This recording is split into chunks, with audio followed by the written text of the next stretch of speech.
નમસ્કાર મિત્રો, આપ સૌનું સ્વાગત છે અમારી યુટ્યુબ ચેનલ પર। મિત્રો, દરેક વ્યક્તિ ઈચ્છે છે કે જીવનમાં તેને દરેક ક્ષેત્રમાં સફળતા મળે, તે ઊંચાઈઓને આંબી લે, પરંતુ ઘણીવાર વ્યક્તિનું નસીબ તેને સાથ આપતું નથી।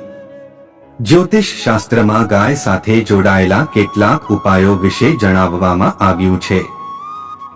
હિન્દુ ધર્મમાં ગાયને પૂજનીય ગણવામાં આવે છે। કહેવામાં આવે છે કે 33 કરોડ દેવી દેવતાઓનો વાસ હોય છે। એવામાં જો વ્યક્તિ નિયમિત રૂપથી ગાય સાથે જોડાયેલા ઉપાય અપનાવી લે તો તેના જીવનમાં સુખ સમૃદ્ધિ પ્રાપ્ત થાય છે। ધાર્મિક માન્યતાઓના અનુસાર ગાયની પૂજા કરવામાં આવે અને તેની સાથે જોડાયેલા ઉપાય કરી લેવામાં આવે તો જીવનમાં ખુશીઓ આવે છે અને સૌભાગ્યની પ્રાપ્તિ થાય છે।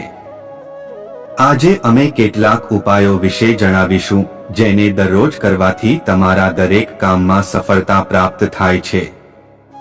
હિન્દ ધર્મમાં ગાયને માતાનો દરજ્જો આપવામાં આવ્યો છે।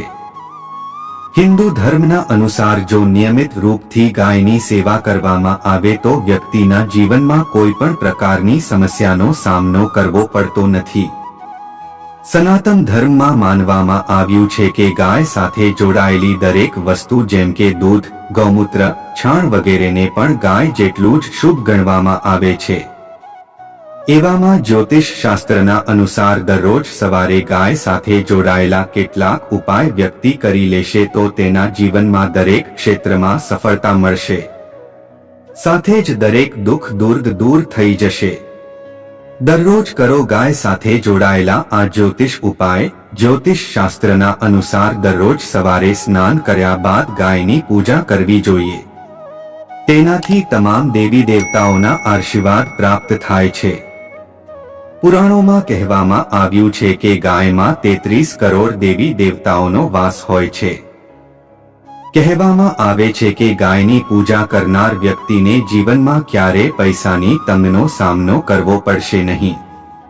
જે લોકો આમ કરે છે માતા લક્ષ્મી તેમનાથી પ્રસન્ન રહે છે અને ખૂબ ધન સંપત્તિની પ્રાપ્તિ થાય છે।